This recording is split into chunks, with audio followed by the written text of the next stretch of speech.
Bonjour et soyez les bienvenus sur Aksharat International TV dans la rubrique Au cœur de l'entreprise. Au cœur de l'entreprise, c'est du coaching d'entreprise. Au cœur de l'entreprise, c'est mettre à votre disposition les outils et les moyens nécessaires pour pouvoir accroître la richesse au sein de l'entreprise.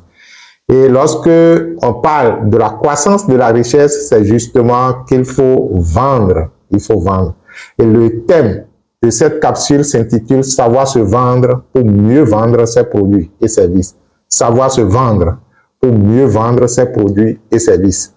C'est vrai que la finalité de toute production de biens, de toute production de biens et services pour un entrepreneur, pour un chef d'entreprise, c'est naturellement de vendre. Et s'il est bien vrai que la qualité du produit est importante pour la vente, il est aussi évident que le comportement et l'attitude du vendeur déterminent aussi la vente.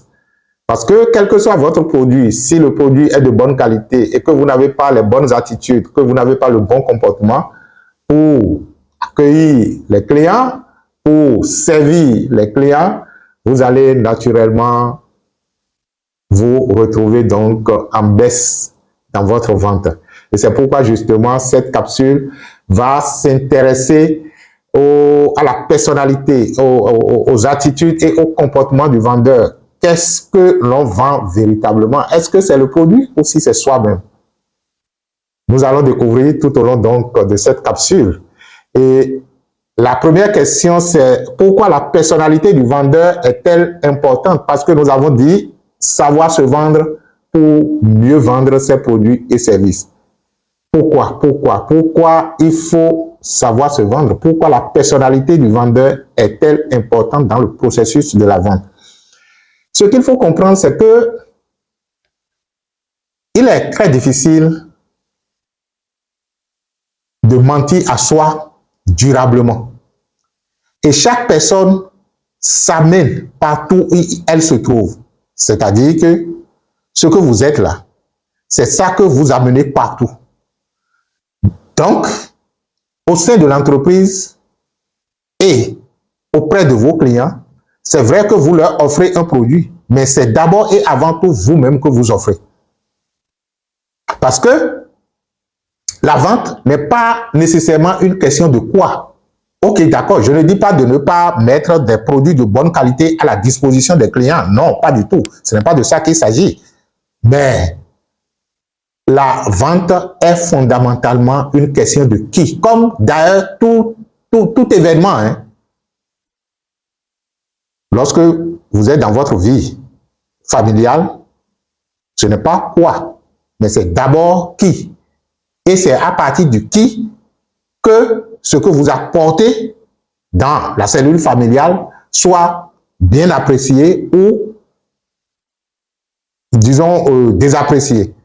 Il en est de même au sein de l'entreprise, de telle sorte que ce n'est pas le produit que vous vendez qui est la chose la plus importante. Je reviens encore pour dire, je n'ai pas dit de mettre des produits de mauvaise qualité à la disposition des gens, mais il faut, au-delà de la qualité des produits, la qualité de la personnalité qu'il faut pour pouvoir mieux vendre et ceci durablement. Je parle donc de la durée. Vous pouvez mentir aux gens sur ce que vous êtes pendant un laps de temps en leur vendant votre produit, mais tôt ou tard, ce que vous êtes va finir par se déteindre dans les relations interpersonnelles, de telle sorte que les gens pourront donc comprendre autrement, vont commencer par comprendre fondamentalement que vous n'êtes pas ce que vous pensez que vous êtes. La personnalité est importante. C'est qui? Comment peut-on alors savoir si l'on est un bon vendeur? Est-ce que nous sommes prêts à faire notre propre promotion? Vous allez constater qu'il y a des gens, quand vous les retrouvez dans le processus de la vente, ils parlent du produit et sont en face du client comme si il faut que je quitte vite. C'est-à-dire que je vais finir de lui servir ce qu'on m'a dit de dire et après je vais disparaître. C'est des gens qui n'ont pas suffisamment confiance en eux-mêmes. Et lorsque vous n'avez pas suffisamment confiance en vous, même si le produit est de bonne qualité, vous ne pourriez pas défendre le produit parce que justement, quelque chose va commencer par vous dire, si ce que vous êtes en train de dire vous êtes suffisamment sûr. Ce n'est pas ce que vous êtes en train de dire qui est le problème, mais c'est est-ce que vous êtes suffisamment sûr que vous êtes la meilleure personne à dire ce que vous êtes en train de dire. Les bons vendeurs sont ceux qui sont prêts à faire leur propre promotion, ceux qui sont prêts à montrer qu'ils ont du talent, ceux qui sont prêts à montrer qu'ils ont de la compétence, ceux qui sont prêts à montrer que le produit qu'ils ont en main les représente. Vous voyez? Donc, si j'ai de la compétence et que je suis performant et que j'ai des valeurs que je défends en moi et que ce sont ces valeurs que je veux exposer à l'extérieur à travers un produit, il va de soi que le produit qui est censé me représenter soit également inscrit sur mes valeurs fondamentales. Vous voyez la ligne? Donc, il est totalement impossible à quelqu'un qui, en fait, sème et a bâti son épanouissement sur ses valeurs intérieures de mettre des produits de mauvaise qualité à la disposition de la population. Donc, tel vous êtes, tels vos produits sont. La ligne est faite.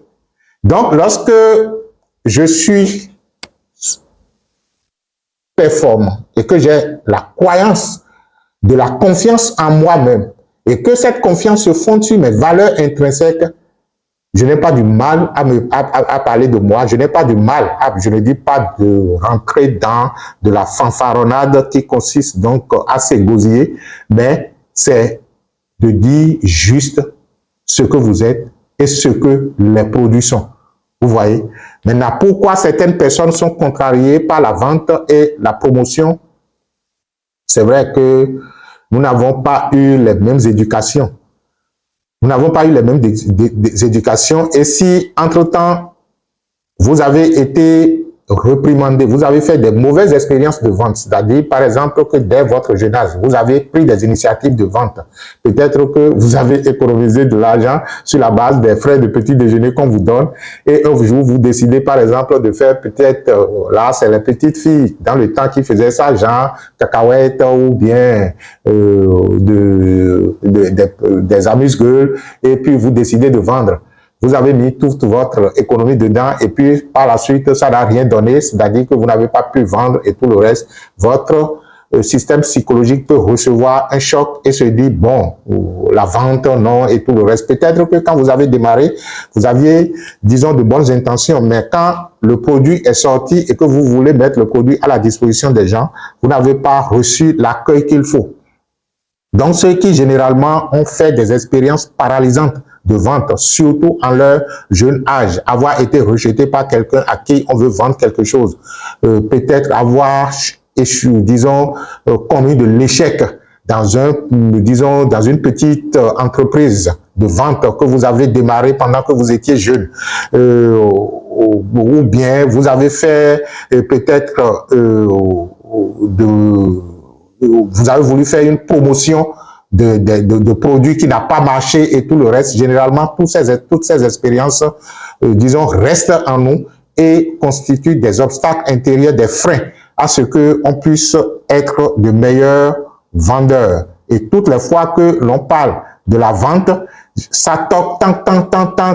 Ah, attention, ça ne va pas bien se passer et tout le reste. Il y en a qui ont peut-être, je ne vais pas dire une forme d'orgueil, qui estiment qu'ils sont bons et que par conséquent, ils n'ont pas besoin nécessairement de faire la promotion de ce qu'ils sont avant que les gens ne le voient. Ça, c'est une erreur parce que, quelle que soit la beauté, si elle n'est pas exposée, personne ne le saura.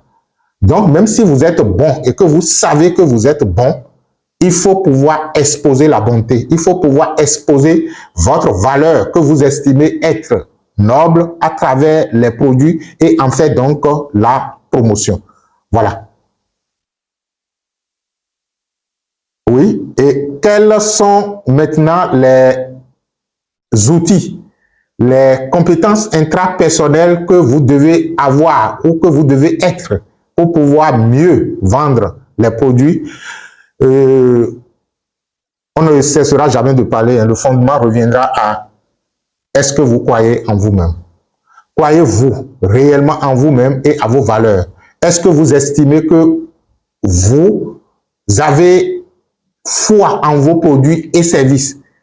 Et pensez-vous réellement que vos produits et services sont avantageux pour les gens? Ce sont autant de questions auxquelles vous devez répondre d'abord avant de vous mettre à faire la promotion du produit ou du service. Si vous avez un produit qui guérit quoi que ce soit dans le monde, il faut quand même que vous disiez au monde que ce produit peut les aider.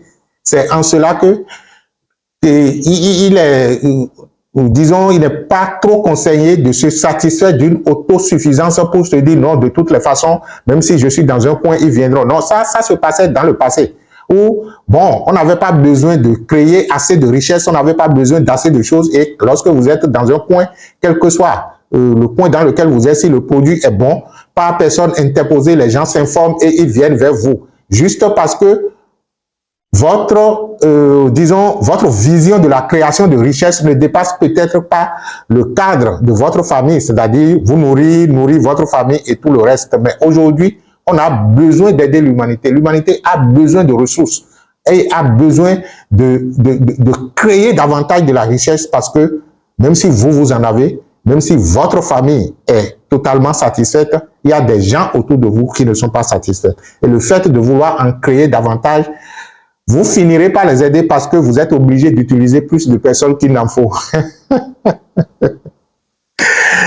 Et nous allons parler donc de quelques compétences professionnelles. Il faut pouvoir être un bon communicateur. Si vous n'êtes pas un bon communicateur, il faut alors que le département communication de votre entreprise soit fourni et que les clients puissent être informés à travers la communication.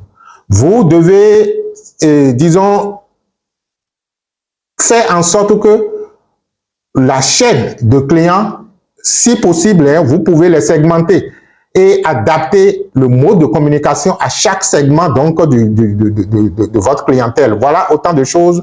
Il faut avoir de l'empathie, c'est vrai, pour disons, il faut avoir comment je vais dire, de la compassion, voilà.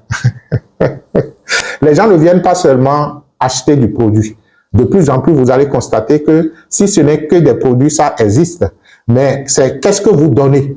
Qu'est-ce que vous laissez couler à part le produit? Quand on vient vers vous, qu'est-ce qu'on reçoit en termes de, je vais dire, en termes de rayonnement, en termes de vie? Il y a certaines personnes qui, juste par leur sourire, vous attirent à aller acheter chez eux. Si nous avons un restaurant allié qui ont les mêmes qualités de mets, je préférerais aller m'asseoir où il y a de l'accueil, naturellement. C'est un exemple que je donne. Donc, au-delà du produit, soyez accueillants, soyez compatissants, soyez également dynamiques, souriants, soyez, disons, à l'écoute du client, parce qu'il y a une formule qui dit « le client a toujours raison ». Le client a toujours raison. Et une troisième fois, le client a toujours raison. Il ne sert à rien de se donner des raisons parce que de toutes les façons, vous avez besoin du client pour être ce que vous êtes. Donc, je ne dis pas que, bon, il faut soutenir les clients lorsqu'ils se retrouvent dans des bêtises, mais essayez de les comprendre encore et au mieux que vous pouvez parce que c'est justement le client qui fait la base et le fondement de la création de la richesse de votre entreprise. Je pense que voilà ce sur quoi nous allons donc nous arrêter, sauf que j'ai bien envie de vous donner quelques déclarations de foi et que vous pouvez utiliser pour reformater bien sûr votre disque dur interne pour vous faire être un meilleur vendeur. Vous pourriez, par exemple, des principes de déclaration basés sur le pouvoir des mots. Je fais la promotion de ma valeur auprès d'autrui avec passion et enthousiasme. Je fais la promotion de ma valeur auprès d'autrui avec passion et enthousiasme. J'ai un esprit de vendeur à succès. Et pendant qu'on le fait, il ne s'agit pas de répéter blablabla comme les évangélistes qui se rassemblent dans leur église et qui crient à longueur de journée, nous empêchant de dormir. Ça, c'est un dysfonctionnement psychologique qu'on ne cessera jamais de dire. Je pense que de plus en plus, il faut permettre à ceux-là d'apprendre autrement à prier, parce que si Dieu, qu'ils adorent, est véritablement omniscient et comprend tout, on n'a pas besoin de crier si tant avant que Dieu n'entende. Même une parole que vous chuchotez en vous-même, Dieu l'a déjà entendue parce qu'il se trouve en vous et tout autour de vous.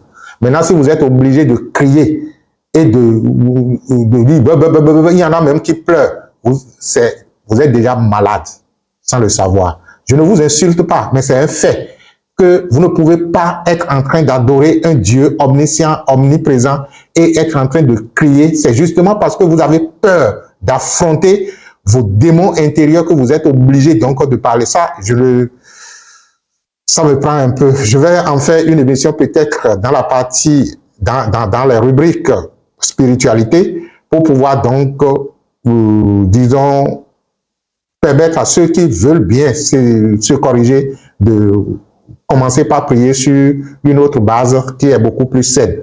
Donc, essayez donc de faire ces déclarations, vous les chuchotez en vous et vous les écoutez distinctement. Ça vous permet donc de l'imprégner à votre subconscient pour commencer donc par vous faire être un bon vendeur. C'est aussi bien que de temps en temps, vous puissiez donc passer à l'évaluation de votre produit.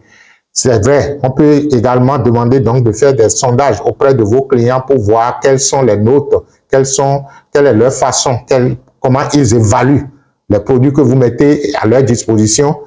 Pour cela, vous permet donc de rester dans l'approche qualité tout au long donc disons durablement, je voulais dire, de rester dans l'approche qualité durablement.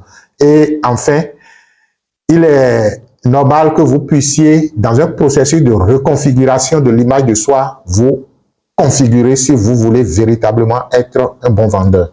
Mais ce n'est pas tout le monde qui peut être un bon vendeur. C'est pourquoi justement, il y a département marketing et vente. Et il suffit tout simplement de trouver les bons spécialistes à mettre au niveau de ce département. Et là, même si vous, en tant que chef d'entreprise, vous n'êtes pas un bon vendeur, le responsable vendeur fera le mieux qu'il peut parce qu'il a certainement les compétences qu'il faut. Donc, lorsque vous n'êtes pas un bon vendeur, il faut essayer de vous associer avec un bon vendeur pour mieux vendre, pour faire couler les produits. Donc, mieux se vendre pour mieux vendre. Voilà le thème sur lequel nous avons échangé. Je vous remercie d'avoir été à l'écoute. Merci et bye bye. Que la vie vous accorde la prospérité et la richesse au sein de votre entreprise.